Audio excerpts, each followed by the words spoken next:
जय श्री कृष्णा। क्या आप जानते हैं कि जन्माष्टमी क्यों मनाई जाती है?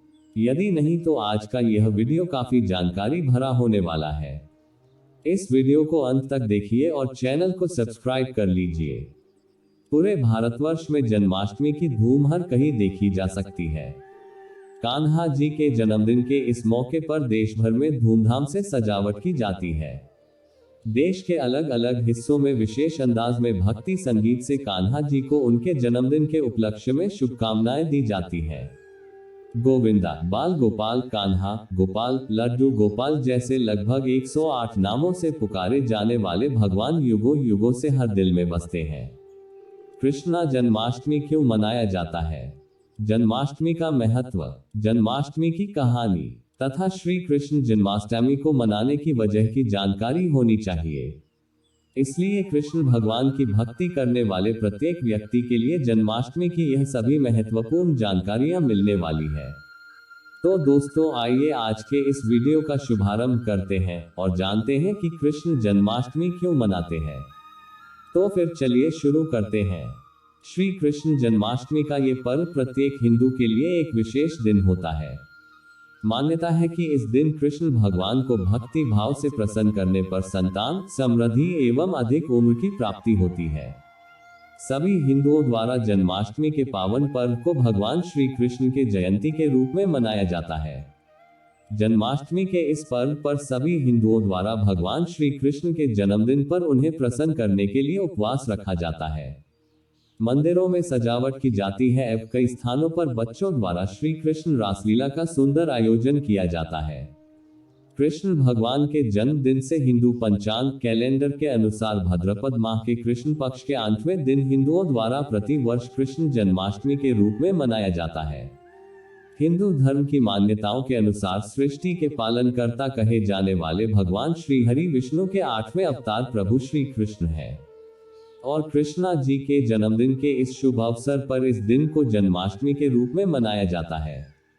भाद्रपद माह में कृष्ण पक्ष की अष्टमी को मध्यरात्रि में मथुरा नगरी में कृष्ण भगवान ने पृथ्वी पर अपना अवतार लिया। उस समय मथुरा के राजा अत्याचारी कंस के प्रहार से प्रजा काफी दुखी थी। इसलिए दिन दुखियों के रक्षक भगवान श्री कृष्ण स्वयं इस दिन पृथ्वी पर अवतरित हुए थे तथा उन्होंने कंस का वध किया। जन्माष्टमी के पर्व पर होने वाली चहल पहल पूरे भारत में देखी जाती है। इसके साथ साथ विदेशों में रहने वाले भारतीय भी वहां जन्माष्टमी के पर्व को धूमधाम से मनाते हैं।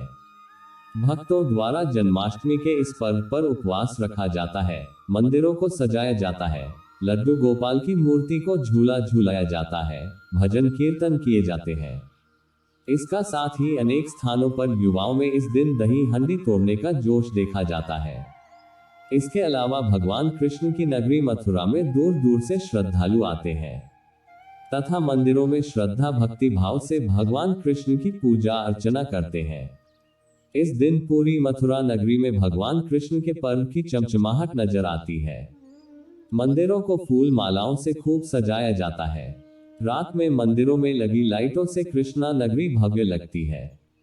ये तो हम सभी जानते हैं कि भगवान कृष्ण अपनी बाल काल में नटखट और शरारती थे।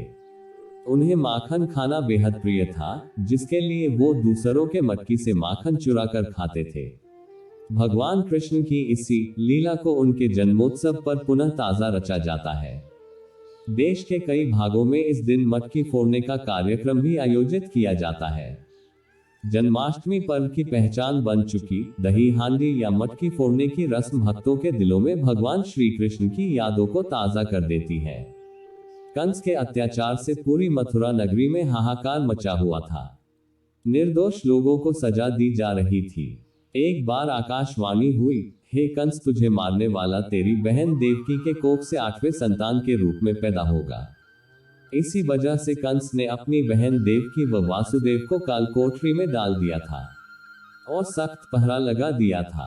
देवकी की 7 संतानें पैदा हुई, लेकिन अपनी मौत के डर के कारण कंस ने देवकी के 7 संतानों को मार दिया था। 8वें संतान के रूप में जब श्री कृष्ण ने मध्यरात्रि में जन्म लिया, तब आकाश में घनघोर वर्षा होने लगी। चारों तरफ घना अंधेरा छा गया। पहरेदार गहरी नींद में सो गए थे और काल कोठरी के दरवाजे अपने आप खुल गए। कृष्ण भगवान को सुरक्षित स्थान पर ले जाने के लिए वासुदेव सिर पर टोकरी में कृष्ण भगवान को रखते हुए यमुना की उफनती नदी को पार कर अपने मित्र नंदगोप के यहाँ पहुंच गए और वहां पर कृष्ण भगवान को यशोदा माँ के पास सुला कर आ गए और इस तरह देवकी के पुत्र कृष्ण भगवान का यशोदा ने पालन पोषण किया। इसलिए कहा जाता है कि भगवान कृष्ण की दो माताएं थी, देवकी एवं यशोदा। बचपन से ही कृष्ण भगवान ने कंस द्वारा भेजे गए दुष्टों का संहार किया तथा कंस द्वारा प्रजा को कष्ट देने के सभी प्रयासों को विफल कर दिया। फिर अंत में एक दिन कंस का वध करके उसके अत्याचारों से प्रजा को मुक्ति दिलाई।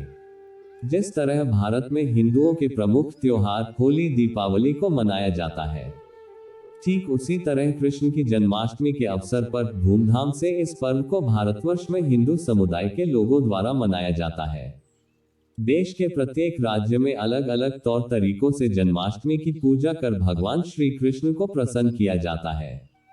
लेकिन एक खास बात जो इस पर्व में आस्था के रूप में देखी जाती है, इस दिन आराध्य के जन्म में सभी माताएं बहनें बच्चे बूढ़े व्रत रखते हैं तथा शाम को पूजा के बाद व्रत को तोड़ते हैं।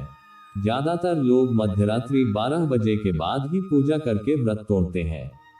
भगवान कृष्ण का युगों युगों से आस्था के केंद्र के रूप में हिंदुओं द्वारा पूजन जाते हैं। अतः भक्ति एवं सौहार्द के साथ इस महापर्व को साथ में मिलकर मनाया जाता है। दोस्तों, वीडियो पसंद आया हो तो चैनल को सब्सक्राइब करें, लाइक शेयर करें। धन्यवाद।